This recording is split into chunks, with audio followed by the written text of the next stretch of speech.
Hey guys, how's it going? Hope you're doing well. My name is Crown, and today I'm going to read you some very interesting stories that I hope that you're gonna love. And now, without further ado, let's go!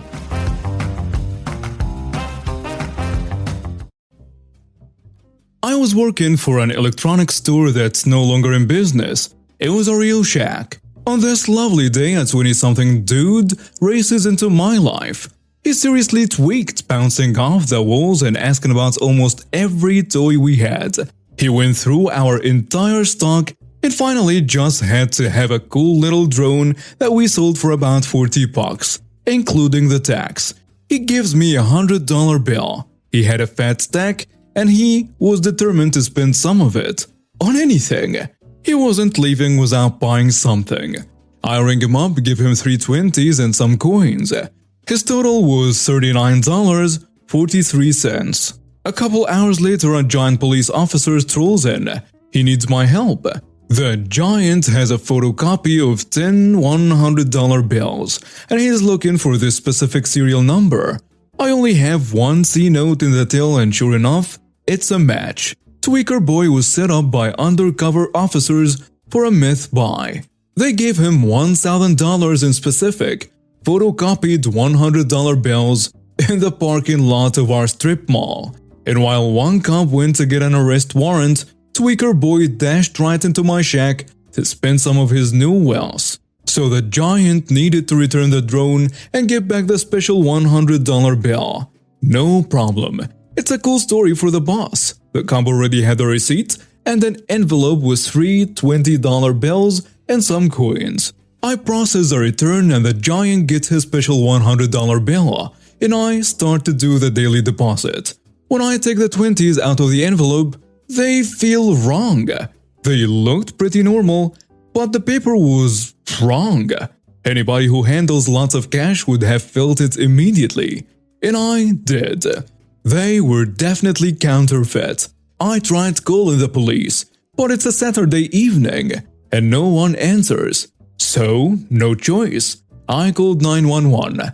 After explaining the situation to the nice lady, she finally tracks down the correct department and the giant. He calls me back in a couple of minutes. Seriously? The bills are fake? He asked. Very fake. I told him. He gets back in less than 10 minutes with real money and fills me in with the rest of the story. When they arrested the Tweaker Boy, they took his fat stack. Wearing those blue latex gloves, of course. He looked at the receipt and saw the change for the drone was like $60 and coins. So he put that into an envelope with the receipt and returned the drone to get his special $100 bill back. But because he had the gloves on, he couldn't feel the bad paper. After I called him, they went through his wad of cash. He had a couple $100 and funny money. So he was definitely going to need to swap out my bogus 20s for real money. The giant was laughing that their relatively average drug dealer was now going to have to deal with a United States Secret Service. Counterfeiting is a federal crime, way out of his jurisdiction.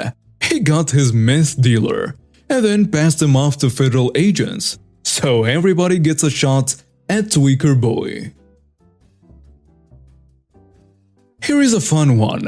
Years ago, I would often babysit my neighbor's 9 to 10-year-old girl. He was a divorced father with a kind of ex that would send spreadsheets of child-rearing expenses calculated to the penny and weekly invoices complete with terms and penalties of her own choosing for late payments. He paid big child support and generally paid her invoices on time because she would cut off access to kiddo if he didn't. His ex, the snake, and I had basic text messaging contact. She and I had a previous dust-up because a sudden weather change necessitated the jacket for kiddo. We popped into the nearest discount store and I let her pick a jacket. Kiddo loved it, but her mother threw a giant fit at me because it wasn't a brand name. I blew it off at the neighbor and I laughed about it when he reimbursed me. She gave me the silent treatment. Darn! Time moved forward, father always reimbursed kiddo's expenses and encouraged fun and healthy activities. One day he called me and apologized that he was getting held up at work and kiddo had an orthodontist appointment. He asked me to take her and I agreed. And he called the dentist to authorize.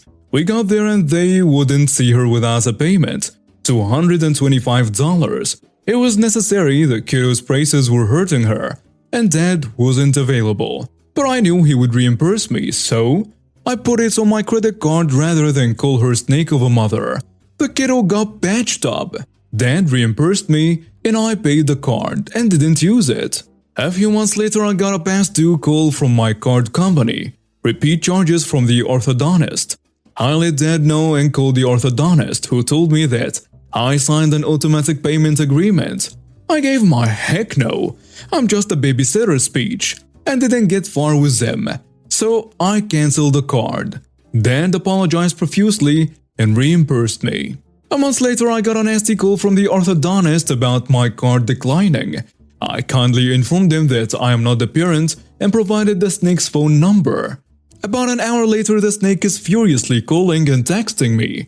I silenced my phone and looked later. She maxed out my voicemail and all of her text messages were about how I was abusing her child by denying the kid medical care. One voicemail was from the police letting me know that she filed a complaint, how I could get a copy for my attorney, and inquiring about whether I wanted to file a counter-complaint. I sure did. I moved out of state and the prosecutor called me once just to ask questions. Then, I never heard back from the prosecutor. Last I heard from kiddo's grandmother, the snake took a plea bargain. Dan got custody, and grandma was enjoying a lot more time with the kiddo. Edit for clarification. Friends, credit card fraud is illegal. Charging stuff to someone else's card is credit card fraud. She basically ratted her own self out to the police by filing a complaint that I wouldn't let her steal from me anymore. She probably pled guilty to theft by deception, forgery, and/or both, or a combination of similar charges. I have never cared enough to try to find out. And there is nothing in the world that obligates me to pay for dental care for someone else's kid. That is such a strange stretch. Just no, that's not a thing. As many of the Karen stories do, mine also starts inside a store I was at. I was walking around looking for what I came here to get, then all of a sudden I hear screaming. A woman screaming at the top of her lungs while crying and yelling, "Stop! Please stop it!" I paced to where the sound of screaming is coming from until I turn around the corner into one of the aisles, and I see one of the most horrifying scenes I have ever seen in my entire life. You've got to have the mentality of a saint or something to witness something like this and not give up on humanity, to be honest.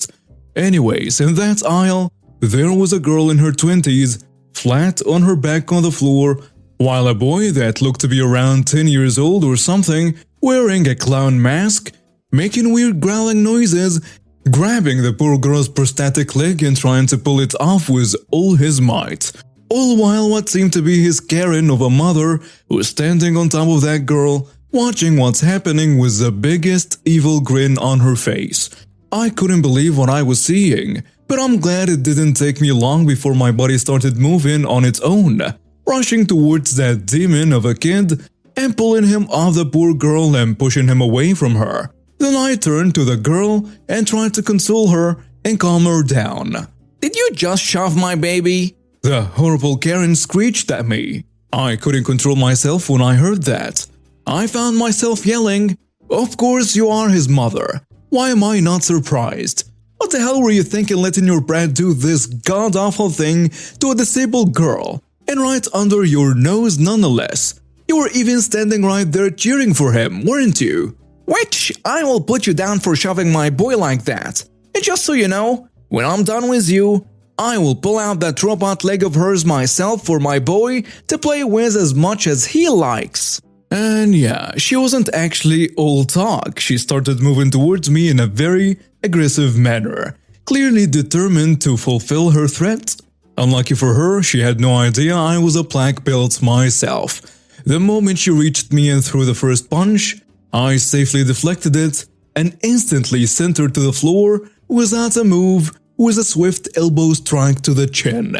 And suddenly, all the noise went from 100 to 0. The moment she was completely out and flat on her back, time stopped for a moment. Then her brat snapped out of it and started screaming as if he lost his mind. Yeah, like he had one. Then he went to the nearest shelf, picked up some milk bottles, and kept throwing them at me with all he got. I didn't really attempt to detain him or anything. Just shielded myself as much as I could until the security guards came running and stopped them themselves. Police were called, of course. They took our statements along with what some of the witnesses had to tell them. They also pulled down the CCTV footage and let me know that they will keep in touch with me. Especially after I was very clear that me and the poor disabled girl were determined to press charges on this crazy woman and her kids. The girl's father was called to come pick her up from the store, and I stayed with her till he arrived. They both kept thanking me for standing up to the bullies and stepping in to save the girl. Then her father insisted that I accept his invitation for dinner later that week to show his gratitude. And I accepted. Yeah, that will be it for the time being. I will keep you posted regarding any further updates on this case. I really hope she rots in prison for a long time for doing this. And I don't know if it's too late for that brat to turn his life around or not, but if it's too late, I truly hope that someone out there would stop him before he hurts more people. Because right now, like, he's 10 years old and doing something like this to innocent people in public, I wonder what he would do to others when he gets stronger. It's indeed scary. Please, raise your kids to be decent human beings. After dealing with my husband, 29 male, cheating on me and loudly disrespecting me for 2 years, I, 23 female, finally left him 4 months ago. He assumed no responsibility for the marital bills, and I had to sell the house and his truck by myself. When I left him, there was also a $400 phone bill in both of our names. I ended up just paying the overdue bill a few months ago, under the stipulation that my ex-husband gives me $200 for his share. He gave me $90, then laughed at me for expecting him to pay me the other $110, stating that he doesn't owe me a thing. About a week ago, I went into the store of my current cell phone provider and learned that I'm paying twice as much as I should be paying for the phone, because I'm still being charged $40 a month for my ex-husband's phone. There is still $800 plus owed on it. I learned that the remaining balance was not transferred over because he failed to sign the required paperwork. I explained the situation to my ex-husband, and he was more than willing to join a conference call with me and customer service to get the remaining balance transferred to his own account, and we had spent approximately 20 minutes on the phone before my ex-husband told the customer service woman that he's making payments on his own phone through his own account, that he doesn't have a clue what I'm talking about, and that whatever I have called to inquire about, it's clearly not even his business. Then he hung up. So today I spoke with customer service again and learned that I technically own the phone since it is in my name. So I made a police report. I reported the phone as stolen and it was now flagged and shut off.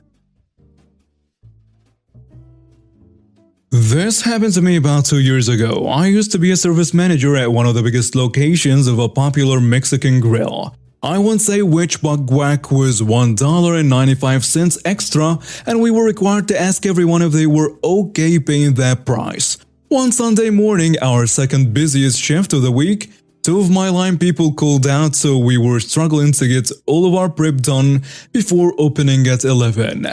We are just wrapping up when Karen comes in 10 minutes before opening through the side door, marked employees only, with 15 preteen girls in tow. My cook recognizes her as she regularly comes in during the dinner shift and is extremely abusive and cruel to all the Latino workers.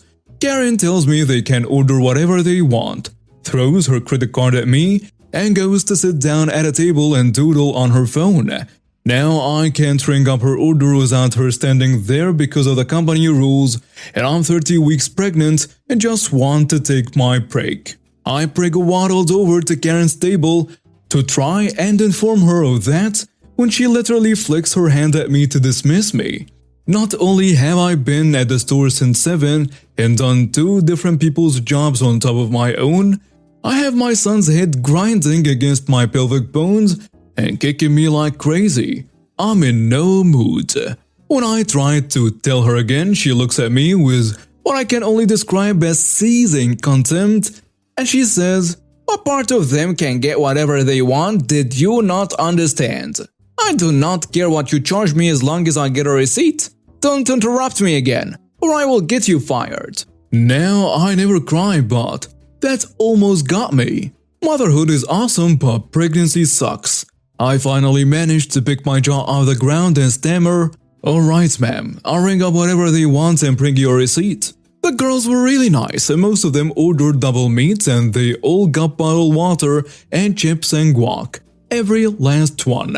My cashier and I are just vibrating with glee as we ring them up and watch the bill climb up to $250. I brought the bill to Karen and was pretty excited when she didn't immediately check it.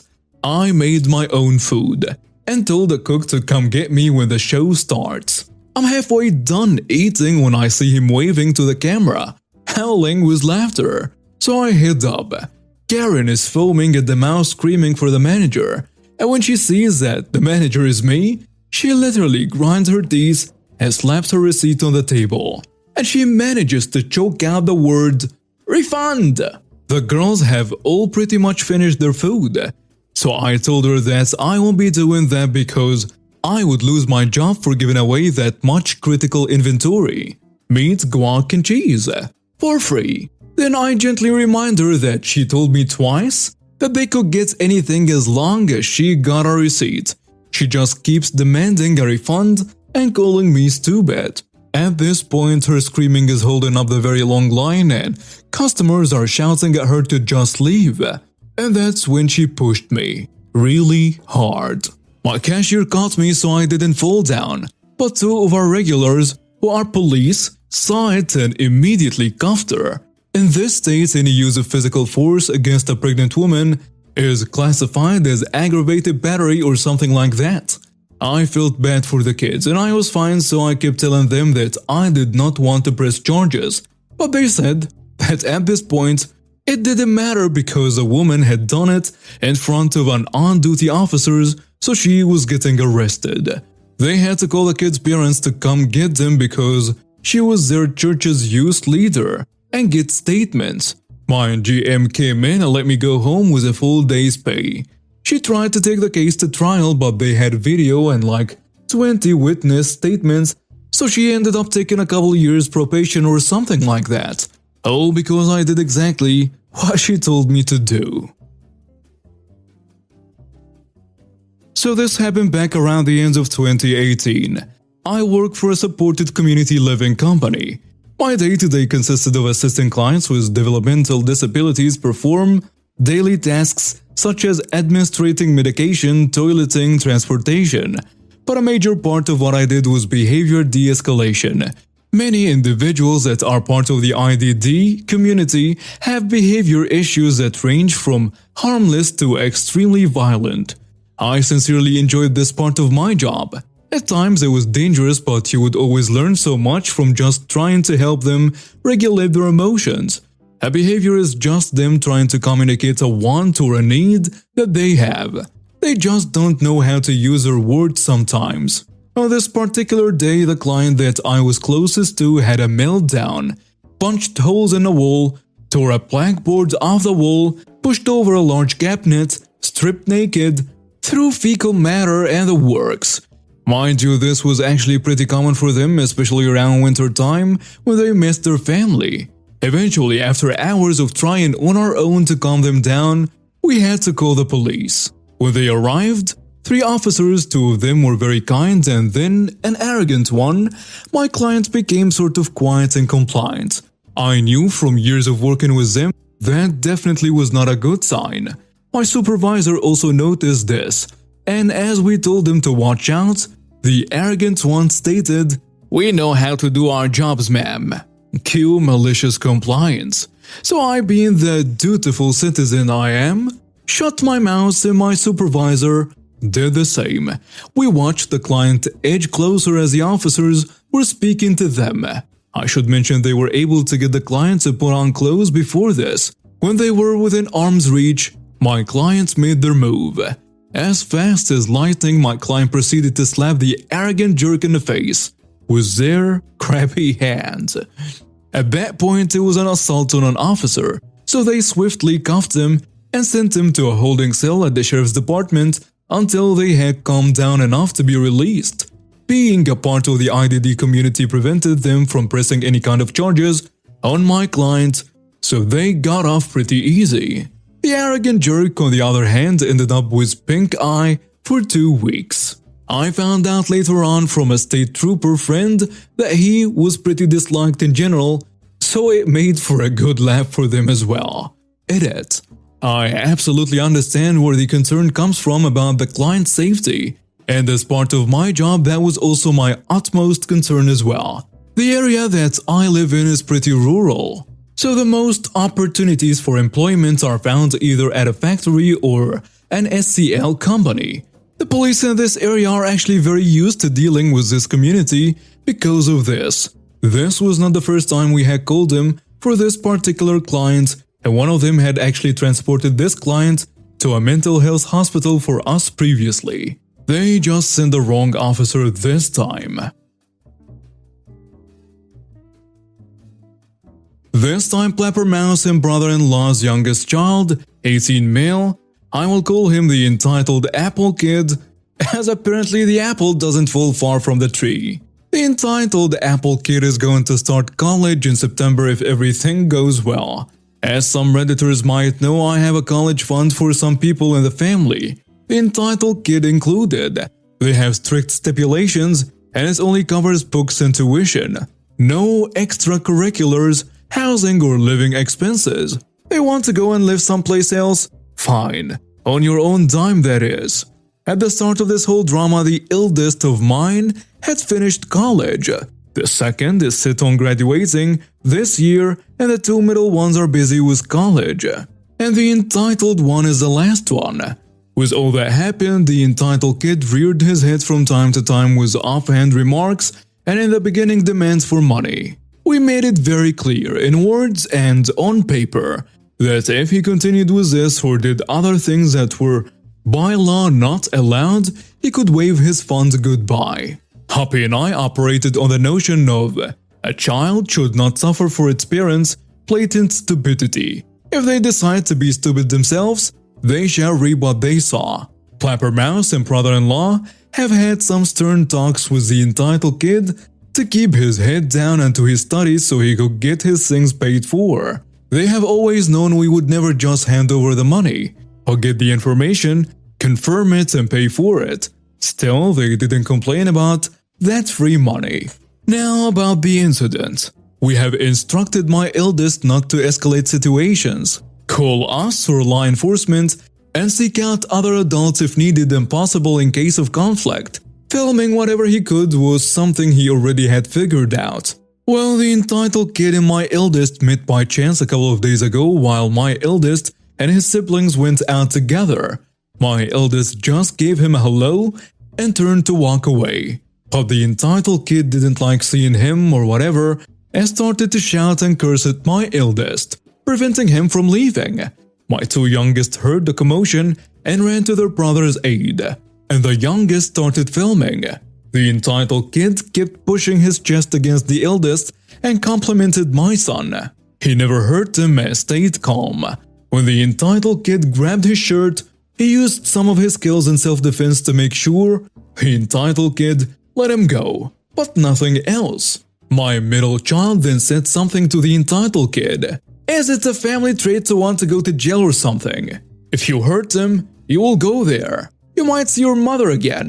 The entitled kid stopped, looked at them all, and ran for it. Kids got home, showed me the footage along with witnesses' footage and contact details, and we made a trip to the police station to file a report. Then we called our lovely lawyer friend to set things in motion for a restraining order or whatever is possible. After all that, we made a copy of the footage my children made and a police report and sent it to the brother-in-law. Attached to it was a note that another student thanked him for their donation of a college fund since the entitled kid decided he can do without.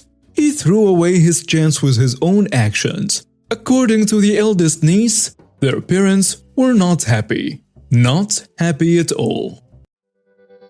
And now we have reached the end of today's stories. Thank you for watching and see you next time.